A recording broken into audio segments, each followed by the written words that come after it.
Hey everybody, hope you're doing great. I am doing awesome. Okay, so I have met in the past few weeks probably at least like 6 or 7 new people that I am adding to my what I'm calling my friend list. I have been on a quest for the past couple years, but more so the past 6 months, more intentionally the past 6 months at least, to develop more relationships, to meet new people, to foster closer connections. And when I tell you I have been doing it intentionally, I have, and it feels super, super great. I've met so many great people. And because I don't want to say I'm an introvert, I'm maybe what they call an ambivert, where it's situational. So by nature, I kind of want to work by myself. I'm a person that I think I'm driven naturally to reach my goals. I'm kind of task oriented. I don't need a lot of external pressure in order to push me to do the things that I want to do.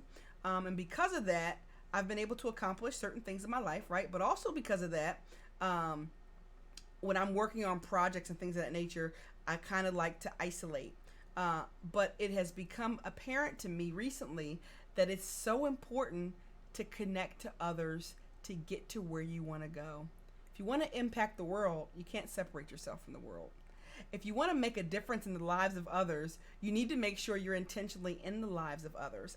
And you want to meet more people who can get you in front of more people, and then they can get you in front of more people and more people and more people, and so on and so forth. And so I really, really think in this past 6 months, my purpose has been uncovered more than it has in the past 4 or 5 years. I feel like I was like an onion that was being peeled back and peeled back and peeled back until I got to the part that kind of made you cry in a good way. Like I've been actually having more emotional times lately, being a little more compassionate, more aware of what's happening around me. So anyway, because I've spent so much time just kind of being to myself, and even though I have friends, just still being to myself, meeting new people was kind of awkward for me. And so I'm a researcher, so I was like researching, like, how do you have conversations with people that you're just meeting where you're not talking about something that's awkward or weird.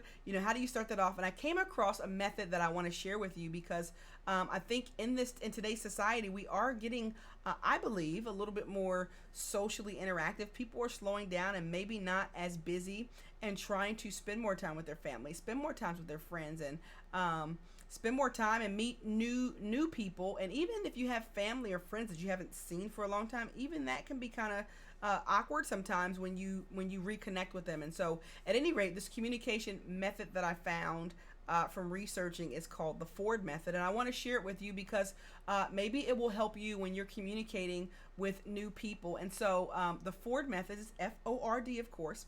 The F is, so when you're meeting a new person or striking up a conversation, asking about family. Their siblings, their parents, their brothers and sisters, where they grew up, anything like that. That can spark a conversation, and sometimes you may find out that you're relatives and you didn't know it, right? Or sometimes you may find out that you know their sister or their brother, or whatever. But family is a good topic. The next thing is their occupation. So talking about their job, and it doesn't even have to be like what they do for their job or their vocation, but maybe you want to find out what they do. Like, for example, I do have a job where I work a 9 to 5 or 8 to 5 or whatever hours I work, but that's not who I am. I'm not defined by the job that I have, my occupation, because I feel like I want to make a difference. I am making a difference. I'm impacting lives. And so if you ask me what I do, I'm probably not going to say I work at a software company, you know what I mean? Unless we're at some sort of convention and that's what we're talking about. But get deeper than that. Find out, what do you do? Like, what do you do for people? What do you feel like you're contributing to the world? Or what is your occupation, your job? That sparks, and maybe they're in a field that you're in, or maybe they are in a business that can help your business. I mean, you never know. So asking those type of questions. So that's the O, the occupation. The R is recreation. What do you do for fun? Do you play the guitar? Do you play the banjo? Do you write? Do you read? Do you write poetry? Are you an author? Do you like to hike? Do you like to run? I mean, whatever it is, what do you do? Do you collect cars? I don't know. I collect bobbleheads, right? So I have like the storage full of bobbleheads that I guess I haven't collected them in a while. I have some from before, but at any rate, finding out things like that about people, you may have similar interests, and then you can connect there. And then the D is the dreams. Like, who doesn't like talking about their dreams? Sometimes you can forget about your dreams, but when somebody asks you, what is it that you've always wanted to do? Or what do you dream about? What is it that keeps you up at night and you wonder if you'll ever be able to do it? Or what is that big, hairy, audacious goal that you have that you feel like is out of your reach, but your heart tells you that you'll be able to do it? What is the impossible thing that you feel is possible that you're scared to tell? Like your dreams. What are you dreaming of? Where do you see yourself in 5 years? Where do you see yourself in 10 years? What type of impact are you going to have? All the talking about stuff like that can really spark a great conversation, because maybe you have similar dreams.